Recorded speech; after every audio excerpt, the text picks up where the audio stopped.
একো এটি গছা বুলি কওঁ হয়নে, যাৰ নাম কিন্তু স্থিৰতা। যেতিয়া স্থিৰতা বুদ্ধি হ'ব তেতিয়াহে আপোনাৰ জ্ঞান প্ৰদীপ প্ৰকাশমান হ'ব, হয়নে? কি ৰূপেৰে? গুৰু হৈ হলিতা ৰূপেৰে হলিতাত প্ৰকাশমান দিব, প্ৰেম ৰূপেৰে তেল। এয়া তত্ত্ব। গতিকে জনাইছে যে সেই ঈশ্বৰজনক আমি বাৰে বাৰে নমস্কাৰ কৰিছো। কি আকৌ জনাইছে, নমো নমো মধুমূৰ ৰিপু মহাহৰি, অন্তেজো উত্তম আতি হুৱৈ যাক স্মৰি। খুব সুন্দৰ। মংগলাচৰণ কৰিবলৈ দিয়া প্ৰথম কীৰ্তি তত্ত্ব কি দিছে? যে তোমালোকে প্ৰথমেই আত্মবোধ লবলৈ যত্ন কৰা, নিজক বুজিবলৈ যত্ন কৰা, প্ৰথম তত্ত্ব। তাৰ পিছতেই জনাইছে যে তোমালোকে আজি ইয়াত ভাগৱত ভাগ যেতিয়া শ্ৰৱণ কৰিব বিচাৰিছা, তেতিয়াহ'লে তুমি মই পাৰিছো বুলি ক'লে নহ'ব, ভগৱন্তক সাক্ষী কৰি আজি কথাবিলাক শ্ৰৱণ কৰিবলৈ যত্ন কৰা, তেতিয়া পাৰিবা। আকৌ জনাইছে তৃতীয় তত্ত্বটো কি কৈছে? যে নমস্কাৰ কৰিছো, নমস্কাৰ কৰিছো মধুমূৰ, মোৰ যিটো সোৱাদ ৰূপী তত্ত্ব আছিলে, যিটো সোৱাদ পাওঁ, য'ত যি 6 ৰিপু আছিল, এই ৰিপু হৰণ কৰিব পৰা একমাত্ৰ ঈশ্বৰজনেই হ'ল নিৰ্গুণ ঈশ্বৰ ভগৱন্ত পুৰুষ কৃষ্ণ, হয়নে? তুমি আমাৰ এই ৰিপু হৰণ কৰিব পাৰিবা। কেতিয়া পাৰিব? পাৰিম জানো? মধু আৰু কৈতৱ নামৰ দুজন অসুৰৰ জন্ম হৈছিলে ক'ত? বিষ্ণুৰ কাণৰ মলিৰ পৰা। বিষ্ণুৰ নিজৰ কাণৰ মলিৰ পৰা এই দুজন অসুৰৰ জন্ম হৈছিলে, কিন্তু বিষ্ণুৱে বধ কৰিব পৰা নাছিলে। কিয়? আমি যে আজি বছৰ বছৰ ধৰি গুৰু গৃহত একত্ৰিত হওঁ, ঈশ্বৰৰ গুণানুকীৰ্তন কৰিছো, বুজি পাওঁ পৰৰ চৰ্চা, পৰৰ নিন্দা একেবাৰে বেয়া বস্তু, গতিকে কৰিব নাপায়। কওঁ ইজনে সিজনক ক'লে নেপায়, পৰৰ চৰ্চা কৰিব নাপায়, কিন্তু কাণখনে বিচাৰি থাকে কাৰ কথা শুনিব পাওঁ বেয়াকৈ, জিভাখনে বিচাৰি থাকে এই ঠাইৰ পৰা গৈ কেনেকৈ আৰু মই দুপিচ বেছিকৈ পাওঁ, নহয় জানো? কিয় হৈছে? ভকতৰ সংগত থকাৰ পিছতো আমি কিয় সেই লোভবিলাকক দমন কৰিব পৰা নাই? কাৰণ আত্মবোধৰ জৰিয়তে দেহৰ কৰ্ষণ কৰি কৃষ্ণক জন্ম দিব পৰা নাই।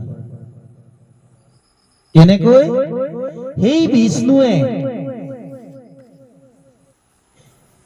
মধু আৰু কৈতৱক বধ কৰিবৰ কাৰণে শেষত উপায় ল'বলগীয়া হৈছিলে জননী স্বৰূপ দুৰ্গাৰ পৰা। কিয়?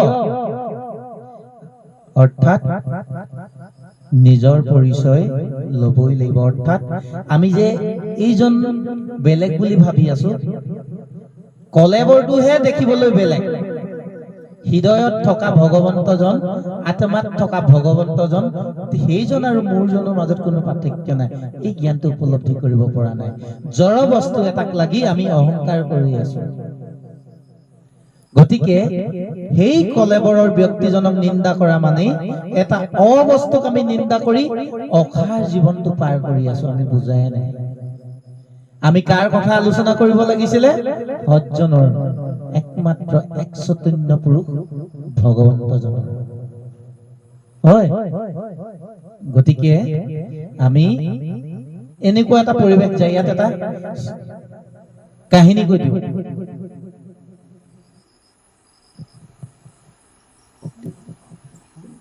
কাহিনী এটা কৈ দিওঁ।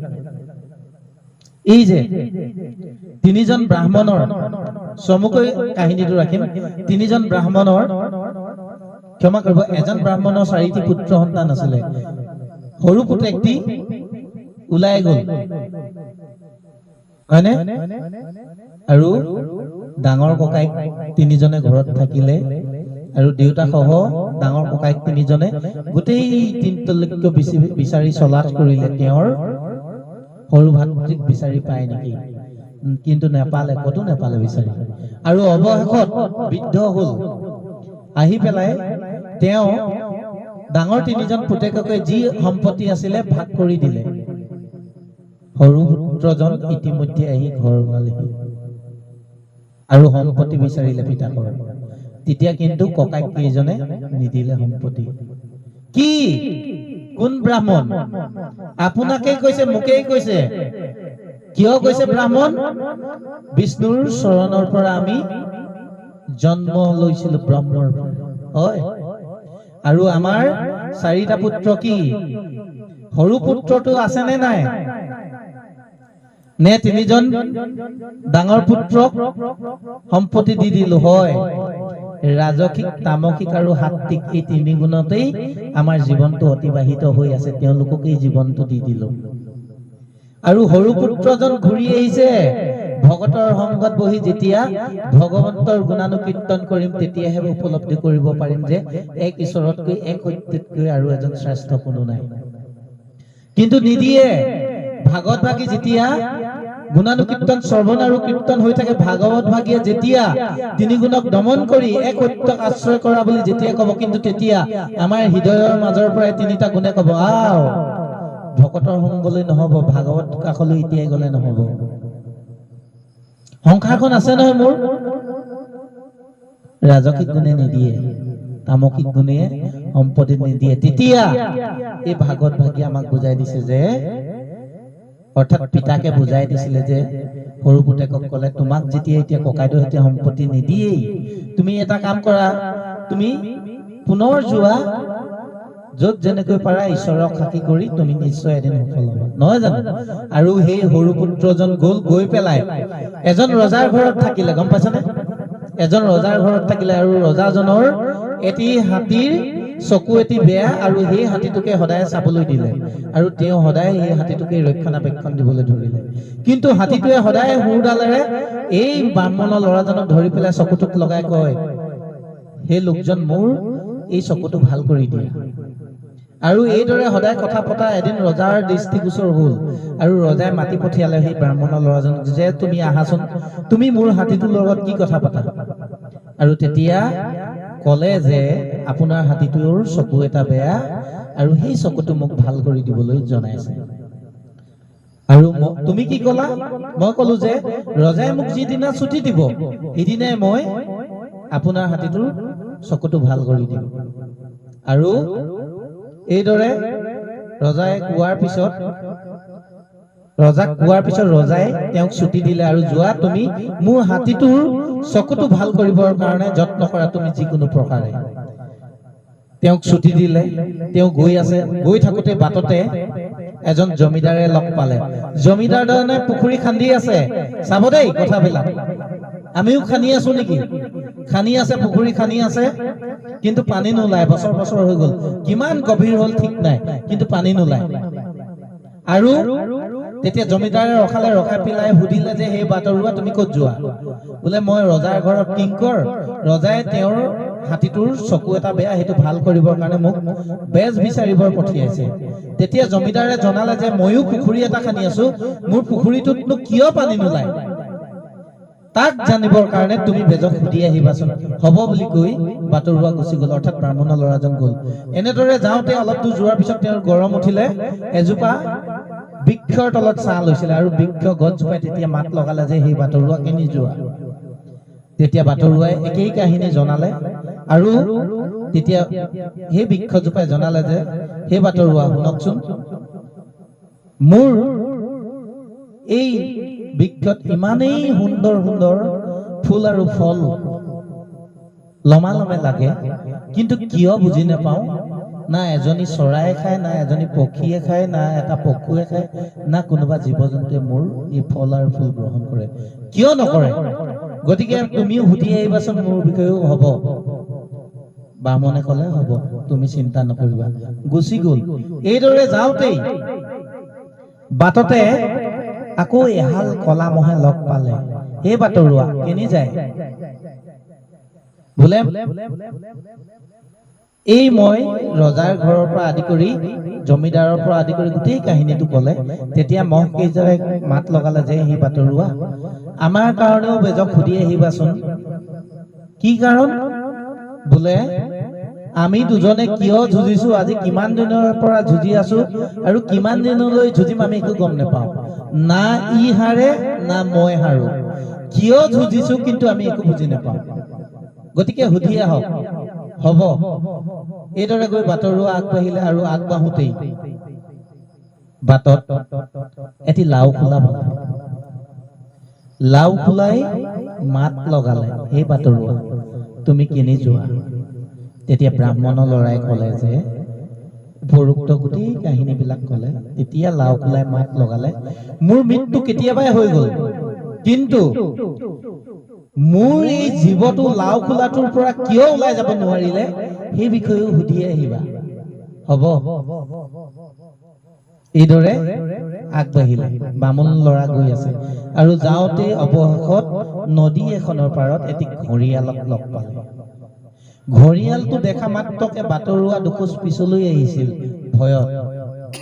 তেতিয়া ঘঁৰিয়ালে মাত লগালে যে আপুনি মোক ভয় কৰিব নালাগে, আপুনি কলৈ যায় সেই বিষয়েহে জনাওক। তেতিয়া জনালে যে উপৰোক্ত গোটেই কাহিনীটো জনোৱাৰ পিছত ঘঁৰিয়ালে জনালে যে হে বাটৰুৱা, তুমি মোকো কৃপা কৰি মোৰ বিষয়েও চাই আহিবা। কি চাব লাগে তোমাৰ? বোলে মই আজি বহু দিনৰ পৰা অনাহাৰত আছো, কাৰণ মই পানীত ডুব দিব নোৱাৰো। ডুব দিব নোৱাৰাৰ কাৰণে মোৰ সৰ্বশৰীৰ ওলাই থাকে, যাৰ কাৰণে মোক দেখি দূৰতেই মোৰ আহাৰবিলাক আঁতৰি গুচি যায়। গতিকে আপুনি কৃপা কৰি মোৰ বিষয়ে জনাব। হ'ব, তোমাকো জনাম। আৰু তেতিয়া সেই ঘঁৰিয়ালেই নদীখন পাৰ কৰি দিলে এই ব্ৰাহ্মণজনক। কোনখন নদী? যিখন নদী পাৰ হলেই মৎস্যগন্ধাৰ কেঁচেমা কেঁচেম দুৰ্গন্ধ আঁতৰ হয়, সেইখন নদী। যিখন নদীৰ সিপাৰতেই ব্যাসদেৱৰ জন্ম হৈছিলে। ভাৱ প্ৰণয়ন। আজি আপুনি মই এই বৈকুণ্ঠপুৰীলৈ অহাৰ পৰিৱেশটো চাওক। সেই কেঁচেমা কেঁচেম কৰ্ম সংস্কৃতিৰ মাজৰ পৰা আঁতৰি এই সংসাৰৰ মায়াজালৰ পৰা আঁতৰি আহি ভাগত ভাগিত বহি দিলো।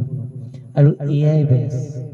এওঁৱেই বুজাই যাব এতিয়া ব্ৰাহ্মণৰ ল'ৰাজনক, কৈ যাব যে শুনা, এই ঘঁৰিয়ালজনে যে পানীত ডুব দিব পৰা নাই, ইয়াৰ কাৰণটো তেওঁ এজনী গাভৰু ছোৱালী ভক্ষণ কৰি থৈছিলে, আৰু সেই গাভৰু ছোৱালীজনীয়ে কণ্ঠত এডাল মালা পিন্ধি আছিল মুকুতাৰ, আৰু সেই মুকুতাৰ মালাডাল এতিয়াও ঘঁৰিয়ালৰ পেটত সোমাই আছে, যাৰ কাৰণে তেওঁ পানীত ডুব দিব পৰা নাই। কি? ঘঁৰিয়াল শৰীৰৰ পাপ। অৰ্থাৎ এই শৰীৰ ৰূপী মই ৰূপী তত্ত্বটো আজিও আমি ভোকত নাই জানো? আমাক আৰু লাগে, হেঁপাহ পলোৱা নাই, আৰু লাগে আৰু লাগে। অৰ্থাৎ ময়ে ভোকত আছো। ভাবকচোন, কিয় আছো বাৰু ভোকত? আমি কেতিয়ানো ছোৱালী এজনী খালো? ভাবকচোন, কি ছোৱালী খালো? ভাগত ভাগে জনাই আছে, সেইজনী ছোৱালী খালা, যিজনী ছোৱালী তুমি ভগৱন্তৰ চৰণত সিদিনাই অৰ্পণ কৰিছিলা। গুৰুৰ বাক্য, গুৰুৰ বাক্য সিদিনাই, গুৰুৰ বাক্যৰ যি গুৰু বাক্য শৰণ লোৱা দিনা যিটো এটা এটা শব্দ দিছিল, সেই শব্দবিলাক কিন্তু আজি পেটতহে আছে, কণ্ঠত নাই। হয়নে? যাৰ কাৰণে গুৰুৰ তত্ত্ব উপলব্ধি কৰিব নোৱাৰাৰ কাৰণে, গুৰুৰ দৰ্শন নোপোৱাৰ কাৰণে তোমালোকে আজিও অনাহাৰে আছা বুলি আমাকেই জনাইছে। আজি আমাক আৰু লাগে। গতিকে বুজাইছে কাহিনীটোৱে যে হেৰো ব্যক্তিসকল, এয়া মংগলাচৰণ, এয়া গুৰু তত্ত্ব। গতিকে কাহিনীটো কবলগীয়া হৈছে যে হে ভকতসকল, আমাক প্ৰথমেই আমি গুৰুৰ বাক্য কণ্ঠত বিৰাজমান কৰিব লাগিব, পেটত থৈ দিলে নহব দেই। আৰু যেতিয়াই আমি সেই পেটৰ পৰা মুকুতাৰ মালাডাল অৰ্থাৎ গুৰুৰ বাক্য পুনৰ স্মৰণ কৰিম, তেতিয়া কি হব? সেই লাও খোলাটো কাষ পামগৈ। লাও খোলাটো আগৰ জন্মত এজন বৃহৎ বেজ আছিলে, হয়নে? তেওঁ কিন্তু মৃত্যুৰ আগলৈকে নিজে অকল খাওঁ বুলি সেই বেজৰ মন্ত্ৰখিনি থলে, আৰু মৃত্যুৰ আগত সেই বেজৰ মন্ত্ৰখিনি কাকো দান কৰি নাহিলে। বেজৰ বান্ধনি থাকে বুলি, হয়নে? গতিকে তেওঁৰ জীৱটো বান্ধ খাই আজিও আছে। অৰ্থাৎ জ্ঞান। তুমি যিকণ আত্মজ্ঞান পাইছিলা সেই জ্ঞানকণ আনক সদায় প্ৰচাৰ কৰিবলৈ শুদ্ধ আত্মাৰ একেবাৰে দেহে মনে তেওঁক জানিবলৈ দিয়া, বুজিবলৈ দিয়া, যাতে তেওঁ সংস্কাৰ হয়। তুমি যদি অকলে ময়ে জানো ময়ে শিকো বুলি থৈ দিয়া নহয়, তোমাৰ নাম ধূলিৰ লগত মিলি যাব। গতিকে তুমি যিখন জানিছা, যিখন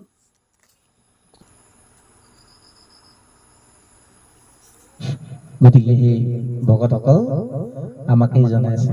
আৰু যেতিয়া আমি গুৰুৰ বাক্য কণ্ঠলগ্ন কৰিম, গুৰুৰ বাক্যক উপলব্ধি কৰিবলৈ যত্ন কৰিম, আত্ম জ্ঞান সকলোৰে বাবে খুলি দিম, যিকণ বুজি পাইছো, তেতিয়াই এই মহকেইটা দেখা পাম। মহকেইটা বোলে আগৰ জন্মত ককাই ভাই আছিলে, মাটি বাৰীৰ লগত যুঁজোতে তেওঁলোকে দেহা এদিন মাটিত মিলাই দিলে, যাৰ কাৰণে পিছৰ জন্মত দুটা কলা মহ হ'ল। কি কলা মহ? আমাৰ শৰীৰতে আছে, সদায় যুঁজি আছে, আৰু লাগে লোভ আৰু মোহ। এবাৰ ভাবকচোন, তোমাক যে আৰু লাগে বুলি কৈছে, কিয় লাগে? তুমি লৈ যাব পাৰিবানে? ভাবিছানে এবাৰ? নাই ভবা। কিয় ভবানে? কাৰণ গুৰুৰ বাক্যৰ জৰিয়তে আমাক জ্ঞান প্ৰদীপ জ্বলাই নাই। জ্ঞান প্ৰদীপ নোহোৱাৰ কাৰণে মোক যে লাগে, কিয় লাগে আমি বুজিয়ে পোৱা নাই অসাৰ বস্তুবিলাক। গতিকে লোভ আৰু মোহ তেতিয়া দমন হ'ব, আৰু যেতিয়াই দমন হ'ব তেতিয়াই তুমি বৃক্ষজোপা দেখা পাবা। কি বৃক্ষ? সংসাৰ ৰূপী এই মানৱ জীৱনৰ শৰীৰটোকে দেখা পাবা। তুমি মই এজোপা বৃক্ষ। চাওকচোন, আমি সমাজত বহুত ডাঙৰ ডাঙৰ কথা কওঁ, হয়নে? উপদেশ দিওঁ, কিন্তু আমাৰ উপদেশ, আমাৰ কথা কোনো গ্ৰহণ নকৰে, স্বীকাৰ নকৰে। কিয়? তেতিয়া সেই বেজভাগে জনাইছিলে যে হেৰৌ, সেই গছজোপাৰ যে ফল মূল কোনো নাখায়, ইয়াৰ কাৰণটো হ'ল গছজোপাৰ তলত এটা ধনৰ টেকেলি আছে। সেই ধনৰ টেকেলিটো যদি উলিয়াই দিয়া, তেতিয়াহে সেই গছজোপাৰ ফল ফুল গ্ৰহণ কৰিব। কি ধনৰ টেকেলি? মই ৰূপী আমাৰ মনটোৰ অধীন হৈ আমি আজি চলি আছো। গতিকে আমাৰ মনৰ কথা কোনো গ্ৰহণ নকৰে, স্বীকাৰ নকৰে। গতিকে ভাগৱত ভাগে জনাইছে, তুমি আত্মদৰ্শন কৰা, আত্মদৰ্শনৰ জৰিয়তে তুমি জ্ঞানক বিজ্ঞান কৰা আৰু আৰ্হিৰ পৰিচয় দিয়া, তেতিয়াহে তোমাৰ ফল, অৰ্থাৎ তোমাক তেতিয়াহে অনুকৰণ কৰিব আন দহজনে। আৰু যেতিয়াই তুমি আত্মদৰ্শন, আত্মজ্ঞানেৰে, আত্মসমালোচনাৰে আগবাঢ়িবা, তেতিয়াই সেই জমিদাৰজনক দেখা পাবা। কি? জমিদাৰজনৰ বোলে গৃহত এজনী ছোৱালী আছে, ছোৱালীজনীক বিয়া দি দিব পাৰিলেই সেই পুখুৰীটোত পানী ওলাব। কম ধুনীয়া কথা। ছোৱালী এজনী আছে, আপুনি মই জমিদাৰ, আমাৰ এতিয়া ছোৱালীজনীক বিয়া দি দিব লাগে সেই বামুণৰ ল'ৰাজনলৈকে। কি? দেহৰ ধৰ্ম। আমি যে নামঘৰলৈ আহো, নামঘৰত আহি পেলাইও নামৰ প্ৰেমৰ জল ফুটি নুঠে, নামঘৰত ইজনে সিজনৰ মুখলৈ নোচোৱাকে মুঠৰ ওপৰত নীতিটো পালন কৰিবলৈ নাম গাবলৈ আহিছো, হয়নে? ইজনৰ লগত গাওঁতেও ভাল নালাগে, ইজনৰ লগত গাওঁতেও ভাল নালাগে। এইজনে কি গালে, সেইজনে কি গালে, আনন্দ ফুটি নুঠিছে নামঘৰত। কিয় বাৰু? আমি যে নামঘৰত নামষাৰ গাই পেলাই ভাল নেপালো, সেইজনক দুখ দিছো, সেইজনক দুখ দিবলৈ কোৱা নাই। শাস্ত্ৰ ভাগে জনাইছে, তুমি ভাল নোপোৱাৰ কাৰণটো হ'ল তুমি দেহৰ ধৰ্মত আছা। অৰ্থাৎ মই জানো, মোতকৈ আৰু জনা এজন কোনো নাই, মইহে শ্ৰেষ্ঠ, মইহে সুন্দৰ। ভাগৱত ভাগে জনাইছে, সেই স্বভাৱটো তুমি ভাগৱতৰ বাক্যত মিলাই দিয়া, যে ভাগৱত ভাগেহে জানে আমি কি জানো, ভগৱন্তইহে জানে। ভগৱন্তই কৃপা নকৰিলে আমি একেবাৰে অকিঞ্চন। যেতিয়াই তুমি এই মনোভাৱেৰে আগবাঢ়িবা, সিদিনাই যাবা সেই নামঘৰত, তুমি সেই ভকতসকলৰ লগতে নাম গাই কিন্তু আনন্দ পাবা।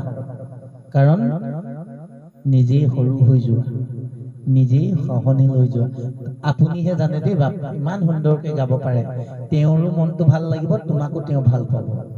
এই অনুকৰণটো লবলৈ দিছে কাহিনীটোত। আৰু যেতিয়াই তুমি এই সহনীল ভাৱেৰে আগবাঢ়িবা, তেতিয়াই চাবা হাতীটোৰো চকুটো ভাল হ'ব। কি? হস্তিৰূপী এই দেহাটোৰ চকু এটা বেয়া, অৰ্থাৎ মই স্বাৰ্থপৰ হৈ আছিলো, নিজৰটোহে দেখো, আনৰটো নেদেখো।